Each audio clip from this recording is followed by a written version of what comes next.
सीमा पर घुसपैठ की कोशिश हो, सर्जिकल स्ट्राइक हो या फिर शहर के अंदर हॉस्टेज सिचुएशन, या फिर जंगल हो या हो वॉरफेयर, हर मुश्किल हालात में सेना के जवानों की हमजोली बनकर चलती हैं उनकी बंदूकें।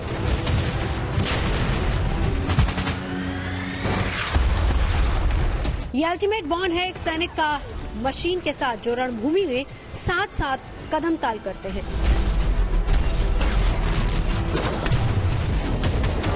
इंडियन आर्मी में पैदल सैनिकों यानी कि इन्फेंट्री की फायर पावर बढ़ाने वाला एक और हथियार सेना के हाथों में आ चुका है और नाम है अस्मी।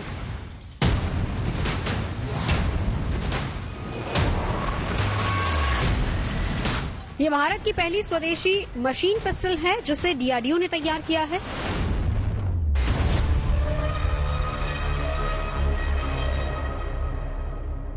ये हिंदुस्तान में बनाया हुआ पहला इंडिजिनियस मशीन पिस्टल है जिसका नाम अस्मी है। ये इन सर्विस 9 मिलीमीटर एमिनेशन को फायर करती है। इसके अंदर 33 राउंड की हाई कैपेसिटी मैगजीन है। हथियार का बट फोल्ड हो जाता है और हथियार काफी कॉम्पैक्ट स्वरूप में कैरी किया जा सकता है। हथियार के ऊपर पूरी तरह से बनी हुई पिकेटिनी रेल है जिससे दुनिया में मौजूद सारी स्कोप्स, ऑप्टिक्स और एसेसरीज को लगाया जा सकता है।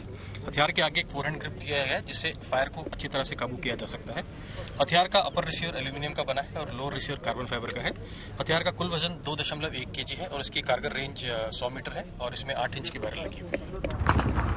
भारतीय सेना के नतुन कमांड ने 550 स्वदेशी मशीन पिस्टल अस्मी की खरीद को हरी झंडी दे दी है। अस्मी मशीन पिस्टल पूरी तरह से भारत में बनी है, जो देश को आत्मनिर्भर बनाने की दिशा में एक महत्वपूर्ण कदम है।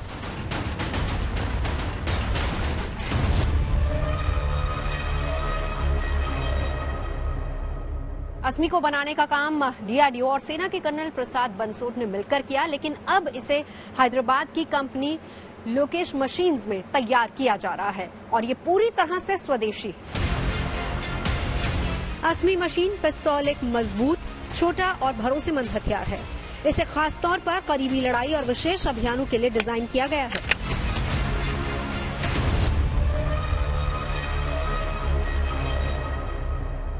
देखिए, क्लोज कॉम्बैट वो होता है जो आप बहुत नजदीक दुश्मन के जाके लड़ते हैं, जिसका डिस्टेंस एकदम क्लोज डिस्टेंस से लेके 50 मीटर या 100 मीटर तक होता है। इस समय आपको ऐसे हथियार की जरूरत होती है जो बर्स्ट फायर कर सकें, सिंगल शॉट फायर कर सकें, उसकी एक्यूरेसी बहुत ज्यादा होनी चाहिए और जहां आप एम करते हैं वहां पे गोली जाके लगे, और साथ में सिंगल हैंड से अगर आप किसी वेपन को ऑपरेट कर पाते हैं तो वो बहुत अच्छी बात होती है। तो इसमें तमाम तरीके के वेपन होते हैं जिसमें पिस्टल भी शामिल है, कार्बाइन शामिल है। तो ये एक ऐसी लड़ाई की विधा है जब आपके लास्ट के 50 मीटर रह जाते हैं, जब आप गुत्थम गुत्था वाली स्टेज में आ जाते हैं, जब आपको दुश्मन को मारना पड़ता है, चाहे उसको बैनेट से मारे चाहे आप कार्बाइन से मारे। तो इस वाली हालत में कुछ ऐसे वेपन डिजाइन किए जाते हैं जो ईज ऑफ ऑपरेशन आसान हो। देश की सरहद के सबसे संवेदनशील इलाके उत्तरी कमान में आते हैं। उत्तरी कमान के सैनिक आधिकारिक तौर पर शांति में हो या फिर किसी ऑपरेशन में युद्ध हमेशा करते हैं। इसीलिए उत्तरी कमान के सैनिकों के बारे में कहा जाता है कि हमेशा वो युद्ध में हैं। लिहाजा अस्मी सरहद पर तैनात जांबाजों के लिए बेहद कारगर साबित होगी। अस्मी मशीन पिस्टल की मैगजीन को पूरा लोड करने पर 33 गोलियां दागी जा सकती हैं। इसकी सटीक रेंज 100 मीटर है और ये 1 मिनट में 600 गोलियां दाग सकती है। अस्मी का लोडिंग स्विच दोनों तरफ है, यानी कि दोनों हाथों से ये पिस्टल चलाना आसान होगा। अस्मी को काफी छोटा आकार में बनाया गया है जिससे इसे आसानी से ऑपरेट किया जा सकता है।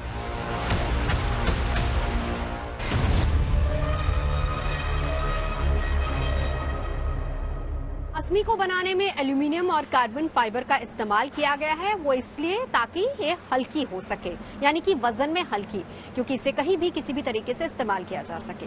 दूसरी सबसे बड़ी खासियत ये है कि इसकी बट को फोल्ड किया जा सकता है, यानी इसे आसानी से कहीं भी ले जाया जा सकता है और इससे फायर किया जा सकता है। तीसरी सबसे बड़ी और खास बात यह है कि इसे पिस्टल की तरह भी इस्तेमाल किया जा सकता है और हल्की होने की वजह से ये बहुत आसान है हैंडल करने में।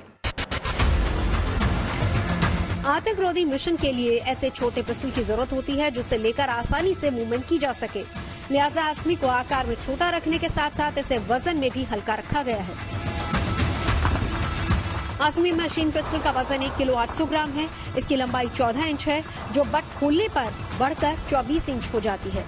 असमी के ऊपर किसी भी तरह के टेलीस्कोप, बाइनोकुलर या फिर बीम लगाए जा सकते हैं। असमी जो शॉर्ट रेंज गन है, तो ये इसको पूरी तरीके से इंडस्ट्रियसली बनाया गया है। डीआरडीओ और कर्नल राठौड़ प्रसाद बनोट इन्होंने इसको डिजाइन किया है। और साथ में देखिए, ये जो प्रोजेक्ट था 3 साल के अंदर स्टेट में लॉन्च कर दिया गया।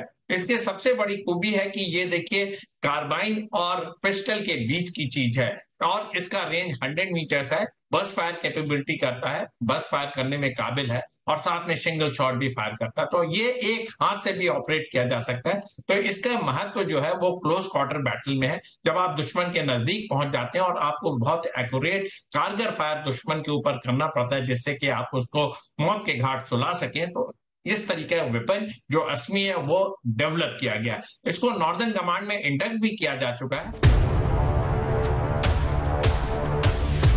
पिस्टल क्लोज कॉम्बैट यानी नजदीक की लड़ाई और आतंकरोधी अभियानों में काफी मददगार होती है।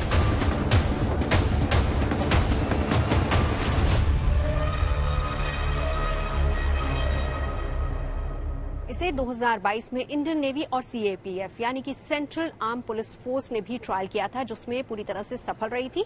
फिलहाल इसका इस्तेमाल एनएसजी, बीएसएफ कर रहे हैं।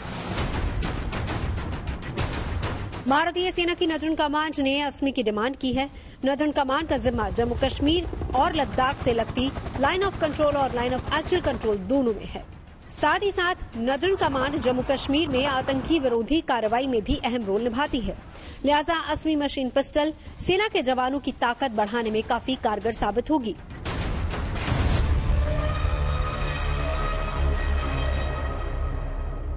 भारतीय सेना के पास कई मॉडर्न और डेडली राइफल्स के अलावा अत्याधुनिक मशीन गन भी मौजूद हैं, जो दूर बैठे दुश्मन का पलक झपकते ही काम तमाम कर सकती हैं।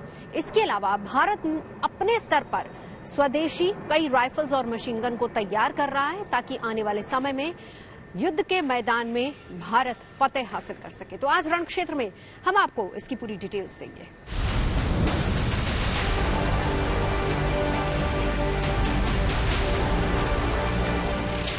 एलओसी यानी लाइन ऑफ कंट्रोल। दुनिया में शायद ही कहीं और इतनी सेना तैनात हो जितनी यहाँ है। लाखों जवान इस सैकड़ों किलोमीटर लंबी लाइन की चौकसी करते हैं। यहाँ तैनात जवानों को नियमित रूप से सरहद पार से आने वाले आतंकवादियों और घुसपैठियों से लड़ना पड़ता है।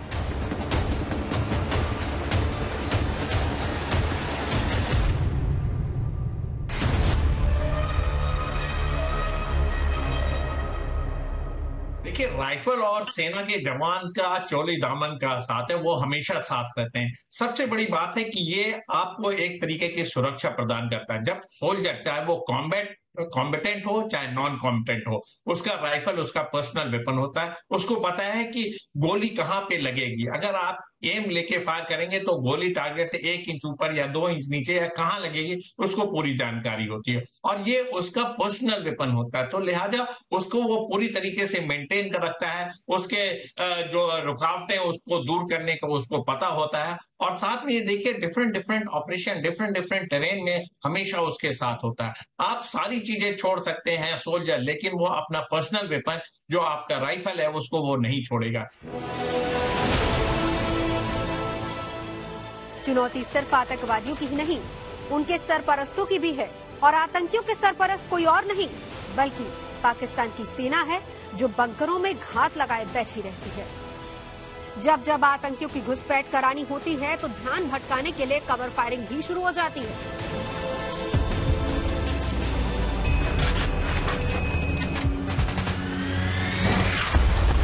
ऐसे में मुकाबला एक साथ 2 मोर्चों पर करना होता है, और इस मुकाबले में हमारे जांबाजों का कोई सानी नहीं। और इनका सबसे बड़ा हथियार होती हैं इनकी हमजोली राइफल्स।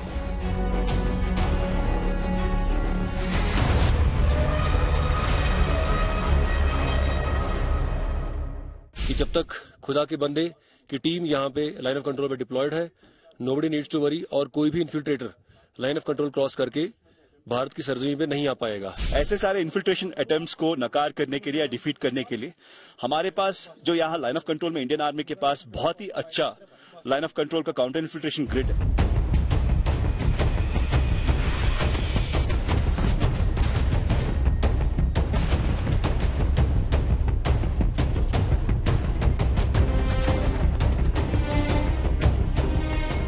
भारतीय सेना के पास इजराइल की बनी टेवोर बुलपप एसॉल्ट राइफल है, जो सेमी और फुली ऑटोमेटिक मोड के साथ आती है। अचूक निशाना लगाना इसकी सबसे बड़ी ताकत में शुमार है। भारत में टेवोर राइफल के अलग अलग वर्जन्स का इस्तेमाल होता है, जैसे TAR-21, G-TAR-21, C-TAR-21, S-TAR-21, M-TAR-21 variant शामिल हैं। टेवोर TAR-21 नजदीकी लड़ाई में बेहद कारगर हथियार माना जाता है। खासकर छुपे हुए आतंकियों को खत्म करने में इसका इस्तेमाल होता है।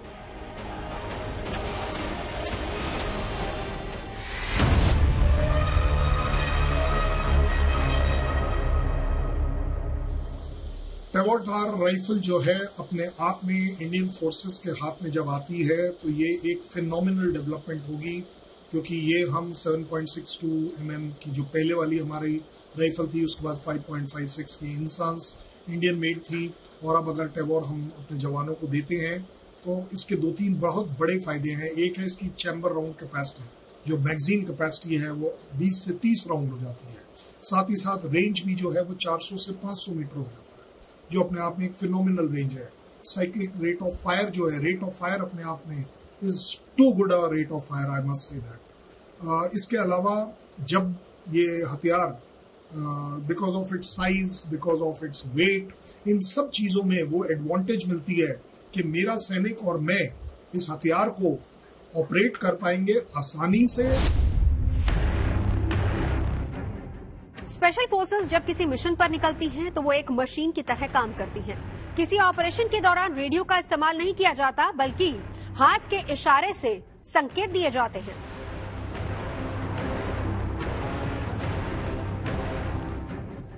देखो और मारो के मिशन में कामयाब होने की बड़ी वजह यह है कि इसमें टीम के हर सदस्य को अपनी भूमिका मालूम होती है। मुश्किल प्रशिक्षण प्रैक्टिस की वजह से इनकी एक्यूरेसी 100% तक होती है।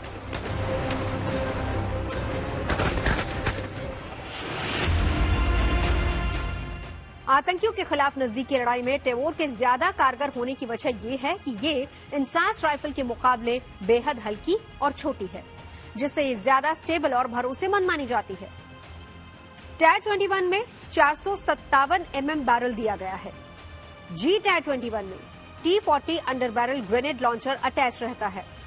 C-TAR-21 शॉर्ट बैरल वाला एक कॉम्पैक्ट वर्जन है, जिसे कार्बाइन वेरिएंट भी कहा जाता है।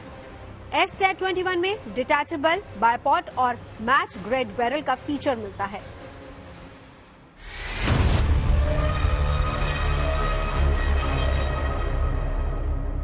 टेवोर TAR-21 एक अपने आप में बहुत ही घातक वेपन सिस्टम है एज अ राइफल, जिसका के अगर उसकी खूबियां देखें 550 मीटर का मैक्सिमम रेंज एक बहुत अच्छा रेंज माना जाता है एनिमी को दूर तक एंगेज करने के लिए।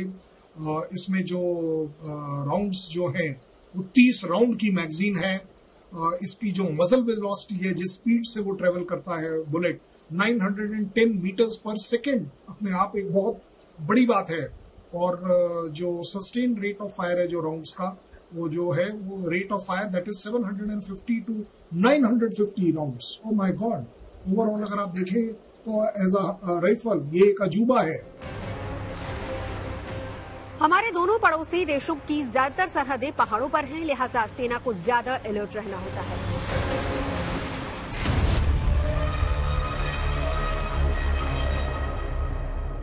भारतीय सेना लंबे समय से AK-47 राइफल का इस्तेमाल करती आई है। इसके अलावा इंसास राइफल का भी इस्तेमाल हो रहा था, जिसकी रेंज 300 मीटर थी। कश्मीर में आतंकवादियों से निपटने के लिए अक्सर इन्हीं राइफल्स का इस्तेमाल होता था, जिसके लिए आतंकवादियों का सफाया करने के लिए हमारी सेना के जवानों को उनके करीब तक जाना पड़ता था। लेकिन इसके बाद भारतीय सेना ने अमेरिकी 6 राइफल का इस्तेमाल करना शुरू किया, जिसका सीधे तौर पर फायदा ये हुआ ज्यादा रेंज की वजह से दूर बैठे भी हमारे फौजी आतंकियों का सफाया कर सकते हैं। जम्मू कश्मीर में ऑपरेशन के लिए नई 6 और असॉल्ट राइफल के आने से भारतीय सेना की ताकत में कई गुना इजाफा हुआ है। अगर आतंकी घर में छिपे हों तो उनके सफाई के लिए बेहद कारगर है 6 और राइफल। भारत के पास 6 और असॉल्ट राइफल का सबसे लेटेस्ट वर्जन 716i मौजूद है। 716 राइफल में ज्यादा ताकतवर कारतूस का इस्तेमाल होता है। इस राइफल से 1 मिनट में 850 राउंड फायर की जा सकती है। लगातार फायरिंग से राइफल का बैरल गर्म हो जाता है और ओवर हीटिंग की समस्या बड़ी हो जाती है। एक बार में राइफल ओवरहीट हो जाए तो जब तक वो ठंडी ना हो जाए उसका इस्तेमाल नहीं किया जा सकता, जो किसी भी सिचुएशन में सैनिकों के लिए खतरनाक है। 6 और में ओवरहीटिंग की समस्या नहीं है। 6 और के बारे में कहा जाता है कि लगातार 2000 राउंड तक फायर कर सकती है।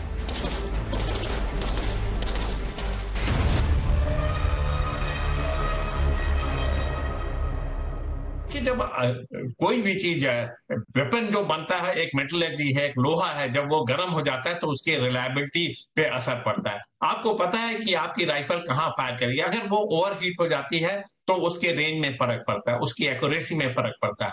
हो सकता है राउंड जो है चैम्बर में फंस जाए या राउंड जो निकल के लेफ्ट राइट फायर हो सकता है, तो इससे आपके साथी के जो जवान हो उनकी भी सेफ्टी को खतरा हो सकता है। अगर रोक पड़ गई, बैरल में वो फंस गया, तो उसको निकालने के लिए आपको अलग तरीके की जद्दोजहद करनी पड़ेगी। तो मेरा मानना है कि ऐसी मेटलर्जी, ऐसा वेपन, ऐसी चीजें डिजाइन करके बैरल के रूप में इस्तेमाल की जाती हैं जिसका कि हीट का कम से कम असर पड़े। सस्टेन अगर आप फायर करते हैं, लगातार फायर करते हैं, तो बैरल गर्म ना हो। गर्म होने के तमाम नुकसान हैं। सबसे बड़ी बात है कि उसके पर्सनल वेपन में अगर इस तरीके की रोक पड़ेगी तो उसका उससे विश्वास हट जाएगा। 6 और 716 राइफल का ऑटोमेटिक और सेमी ऑटोमेटिक दोनों तरह से इस्तेमाल किया जा सकता है। इस राइफल की सबसे ज्यादा खास बात यह है कि ये कभी जाम नहीं होगी। मौसम कैसा भी हो, चाहे माइनस में टेम्परेचर ही क्यों ना हो, प्रचंड गर्मी हो या फिर बारिश में, नॉन स्टॉप फायरिंग करने में बेहतर साबित होगी।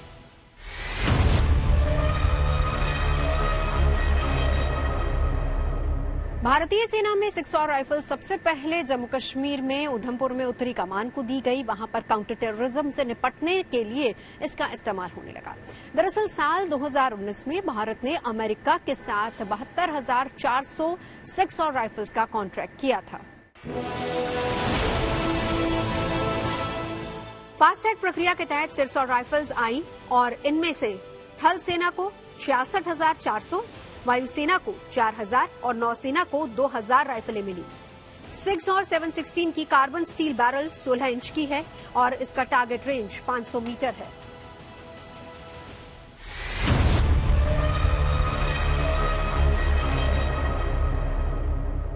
इंसास राइफल को 6 और राइफल अपने आप में रिप्लेस करती है अगर, तो उसके जो खासियत है वो अपने आप में बहुत बड़ी है कि लाइटर गन है, साथ ही साथ सेमी ऑटोमेटिक है। आपको इसमें राउंड्स की जो मैगजीन्स है 5, 10, 20 और 30 राउंड की कैपेसिटी है as per the variation required. 500 metre का एक फिनोमिनल रेंज है जो अपने आप में काफी फर्क डाल सकता है। इस पर जरूरत के हिसाब से नाइट विजन, टॉर्च, चाकू, टेलीस्कोप समेत दूसरे उपकरण लगाए जा सकते हैं। इसमें 2 साइड से मैगजीन गेज दिया गया है और साथ ही चेंज लेवर भी दोनों साइड से दिए गए हैं ताकि लेफ्ट या फिर राइट हैंडर लोग भी इसका आसानी से इस्तेमाल कर सकें।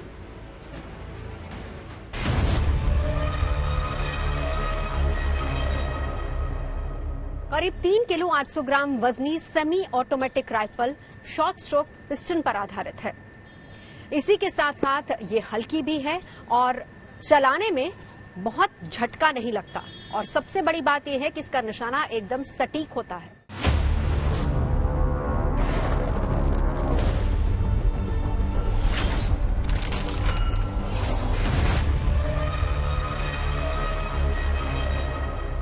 भारतीय असॉल्ट राइफल कलाश्निकोव AK-203 का उत्पादन अमेठी की ऑर्डिनेंस फैक्ट्री में शुरू हो चुका है। पहला बैच बनकर तैयार भी है जिसे बहुत ही जल्द इंडियन आर्मी को दे दिया जाएगा।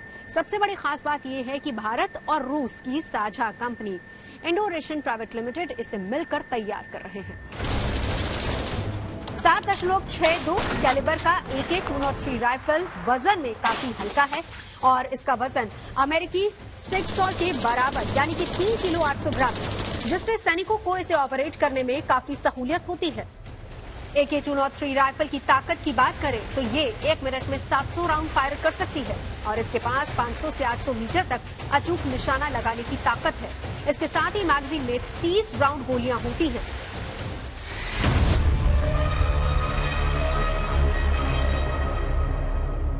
AK-203 is a gas operated assault rifle. अपने आप में बड़ी फिनोमिनल चीज है। रशियन ओरिजिन की है, गैस ऑपरेटेड है, मैगजीन फेड है और मैगजीन में भी आपके पास ऑप्शन है कि 30 राउंड की या 50 राउंड की डिटैचेबल आपके पास मैगजीन हो। 7.62 mm बाय 39 mm की ये गन है। 400 से लेकर 800 किलोमीटर 800 मीटर तक का इसकी मारक क्षमता इसको एक अद्भुत लेवल पर ले जाती है कि जहां आप एनिमी को बहुत दूरी पर एंगेज कर सकते हैं। भारतीय सेना के लिए 7.50 लाख AK-203 असॉल्ट राइफल की जरूरत है, जिसके निर्माण की प्रक्रिया जारी है। इंसास राइफल की जगह लेने के लिए AK-203 को क्यों चुना गया, ये भी जान लीजिए। AK-203 assault rifle INSAS rifle की तुलना में छोटी, हल्की और घातक है। इंसास राइफल बिना मैगजीन और बेनेट के भी 4.15 किलोग्राम वजन की है, जबकि AK-203 का वजन 3.8 किलोग्राम है। इंसास राइफल की लंबाई 960 मिलीमीटर है, जबकि AK-203 महज 705 मिलीमीटर है। वजन कम होने और लंबाई कम होने पर बंदूक को आसानी से लंबे समय तक ढोया भी जा सकता है। इससे थकान कम लगती है। लंबाई कम होने से हैंडलिंग भी आसान हो जाती है।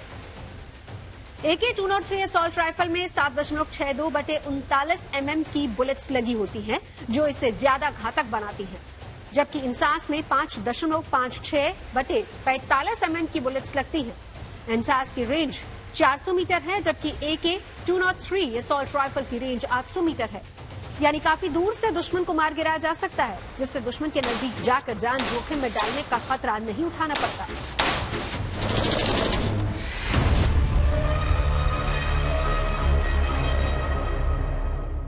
अगर हम इंसास राइफल की जगह AK-203 AK सीरीज की जो राइफल उसको लेते हैं तो अपने आप में जो AK-203 आपको एडवांटेजेस देता है, दैट इज एक तो ये गैस ऑपरेटेड असॉल्ट राइफल है, जिसका अंदर के आप ये भी कह सकते हैं कि एक तो मैगजीन कैपेसिटी अपने आप में बहुत अच्छी है। 30 to 50 राउंड्स की जो डिटैचेबल मैगजीन है।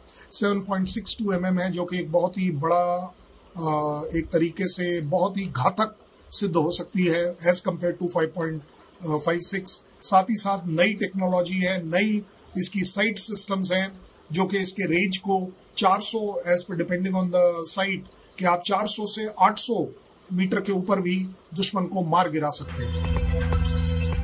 इंसास राइफल पर inbuilt iron site mount point लगाया जाता है ताकि दूरबीन से दुश्मन को देखा जा सके। इस मामले में AK-203 ज्यादा बेहतर है, क्योंकि इस पर एडजस्टेबल आयरन साइट लगे होते हैं और इसके अलावा पिकैचनी रेल भी लगी होती है, यानी कि आप दुनिया की किसी भी तरह की दूरबीन को इसमें लगा सकते हैं।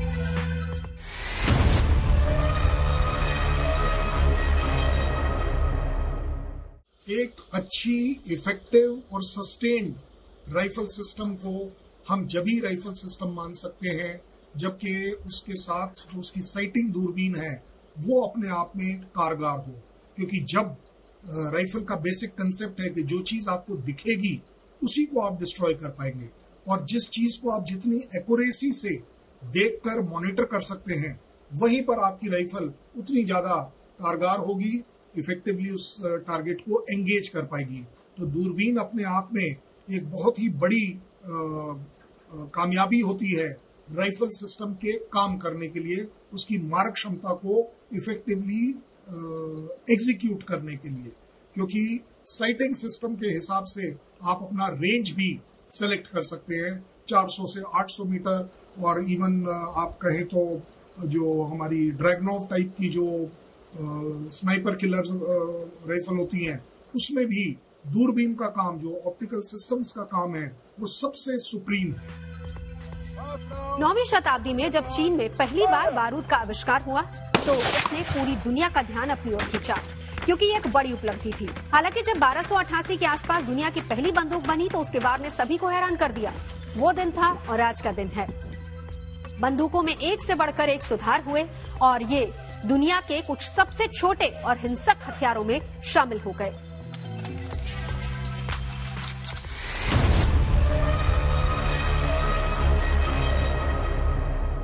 बारूद ने तोप को जन्म दिया और तोप की सोच बंदूक तक आई। 15वीं शताब्दी तक आते आते हाथों में तोप की जगह बंदूक आ गई, यानी कि रण क्षेत्र में तोप की जगह अब बंदूक ने ले ली थी।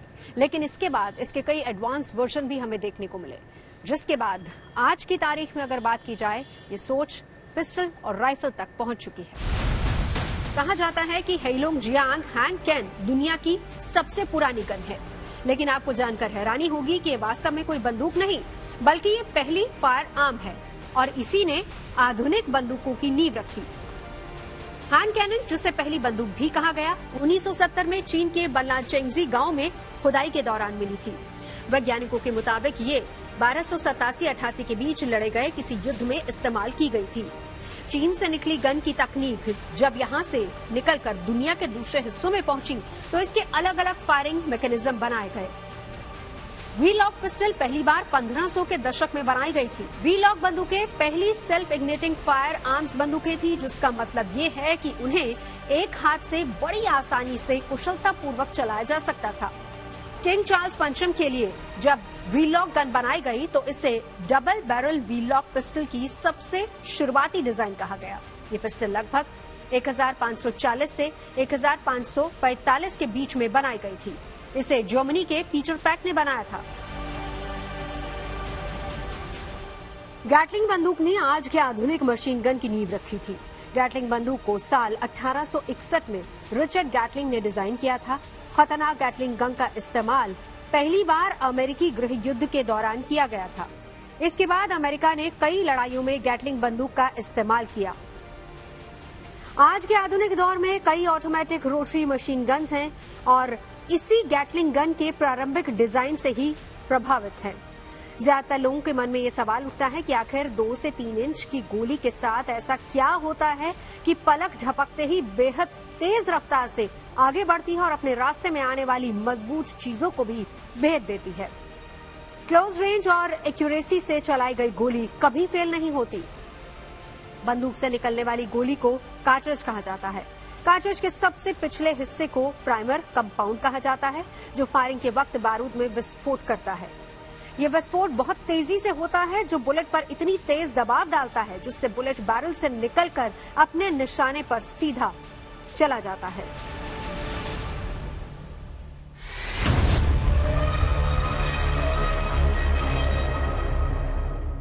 गोली और बंदूक एक दूसरे के बिना अधूरे हैं। ट्रिगर दबाते ही गोली तूफान की रफ्तार से दुश्मन का सीना चीर देती है। वैसे सही मायनों में इतिहासकार ये मानते हैं कि पहली बंदूक असल में चीन में बनी थी और उसके बाद इसमें कई एक्सपेरिमेंट्स हुए, कई तरह की गोलियों में तब्दीली की गई और यहाँ तक कि बारूद के इस्तेमाल में भी तब्दीली हुई। आपने कभी ध्यान दिया हो तो रिवॉल्वर, पिस्टल और ज्यादातर असॉल्ट राइफल्स की बैरल के अंदर घुमावदार धारियां बनी होती हैं। ये धारियां आगे के दबाव से गोलियों को जोर से एक दिशा में घुमाना शुरू करती हैं। ज्यादा लंबी बैरल यानी गोली का ज्यादा घुमाव, ज्यादा रफ्तार और ज्यादा रेंज। आमतौर पर रिवॉल्वर, पिस्टल की औसत रेंज 50 से 100 मीटर होती है, वहीं असॉल्ट राइफल की रेंज 100 से 800 मीटर और स्नाइपर राइफल की रेंज 2 से 4 किलोमीटर तक होती है। क्योंकि यहाँ पर बैरल की लंबाई बढ़ती चली जाती है, आमतौर पर जब गोली की बात होती है तो इसका मतलब कार्ट्रिज होता है। इसके 3 हिस्से होते हैं और असली बुलेट इसी के भीतर होती है। कार्ट्रिज के पहले हिस्से को प्राइमर कहा जाता है, इसके बाद प्रोपेलेंट आता है और फिर आखिर में बुलेट लगा होता है। कार्ट्रिज में पीछे प्राइमर होता है जो पटाखे के फ्यूज की तरह काम करता है। जैसे ही ट्रिगर दबाया जाता है, एक स्प्रिंग मैकेनिज्म पूरी ताकत से कार्ट्रिज के पिछले हिस्से पर चोट करता है। नतीजा, प्राइमर में एक छोटा धमाका होता है जो आगे प्रोपेलेंट में आग लगाता है। कार्ट्रिज का करीब 2/3 हिस्सा प्रोपेलेंट ही होता है। जैसे जैसे प्रोपेलेंट केमिकल्स जलते हैं वो खासी मात्रा में गैस बनते हैं। गैस का अत्यधिक दबाव गोली को कार्ट्रिज से बाहर धकेल देता है। बैरल से निकलते वक्त गोली की रफ्तार 300 मीटर प्रति सेकंड से भी ज्यादा होती है।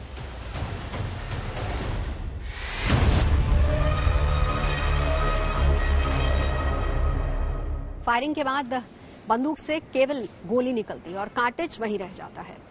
दरअसल मैनुअल बंदूकों में कार्ट्रिज को हाथ से निकालना पड़ता था और फिर उसके बाद दूसरी गोली लोड करनी पड़ती थी, लेकिन ऑटोमेटिक गन्स में ऐसा नहीं होता है। ऑटोमेटिक गन में कार्ट्रिज ऑटोमेटिकली निकल जाता है और दूसरी गोली अपने आप लोड हो जाती है फायर करने के लिए। दुश्मनों को धूल चटाने के लिए दुनिया भर में पहली पसंद है AK-47, जिसका नाम Guinness book of world record में भी शामिल है, क्योंकि ये दुनिया का सबसे ज्यादा इस्तेमाल होने वाला हथियार है। भारतीय सेना भी AK-47 राइफल का इस्तेमाल करती है।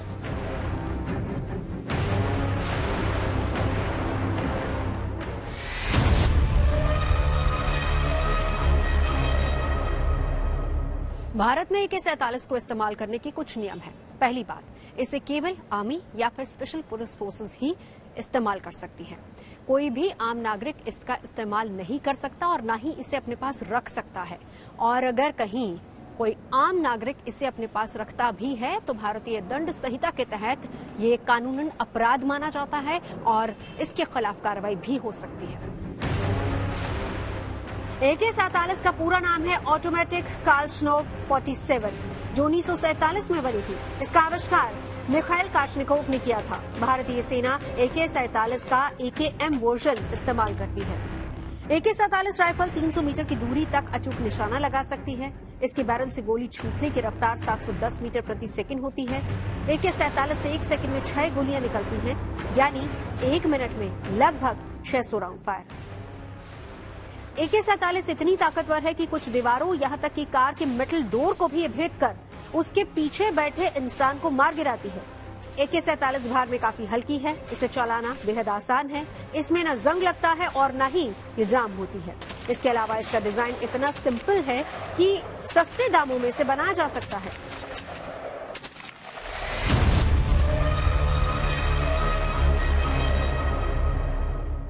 AK-47 राइफल को सेमी ऑटोमेटिक और ऑटोमेटिक दोनों तरीकों से इस्तेमाल किया जाता है।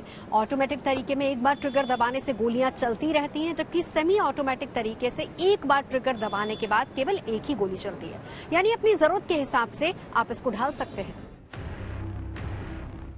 AK-47 राइफल महज 8 पुर्जों से मिलकर बनती है और इन्हें 1 मिनट में जोड़ा जा सकता है।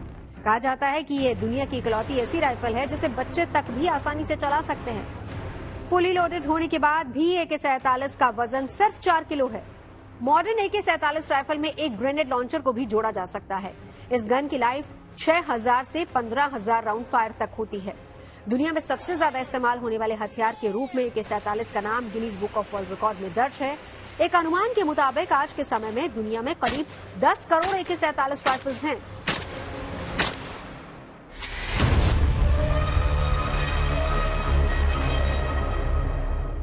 जिस रेट से वो फायर कर पाती है, जिस तरीके की उसमें मैगजीन है, वो दोनों चीजें उसको एक बहुत ही रैपिड रेट ऑफ फायर में वो एंगेज करती है।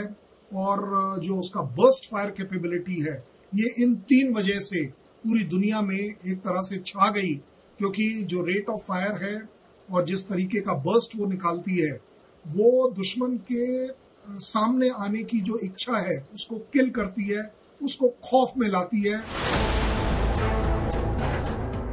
1945 में भारत में ली एनफील्ड यानी 303 राइफल का इस्तेमाल शुरू हुआ था। उस वक्त के हिसाब से ये बेहतरीन राइफल मानी जाती थी। करीब 44.5 इंच यानी 3.5 फीट से ज्यादा लंबी 303 राइफल के बैरल की लंबाई करीब 25 इंच होती है। 303 की रेंज की बात अगर की जाए तो ये 500 मीटर तक सटीक निशाना लगा सकती है। 5 किलो वजनी 303 राइफल साल 2008 में सुर्खियों में आई थी।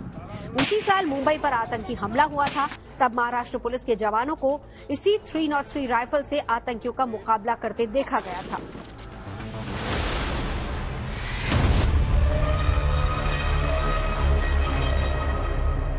फरवरी 1995 में 303 राइफल को अप्रचलित कर दिया गया, जिसके बाद महाराष्ट्र सरकार ने इसे रिटायर कर दिया। हालांकि 2020 तक यूपी पुलिस में इसका इस्तेमाल होता रहा।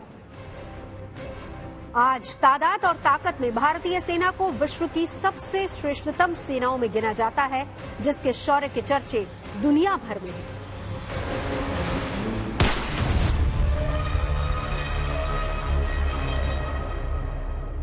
रण क्षेत्र में मेरी यानी नवजोत रंधावा के साथ अभी के लिए बस इतना ही। देश और दुनिया की तमाम अच्छी खबरों के लिए आप देखते रहिए गुड न्यूज टुडे।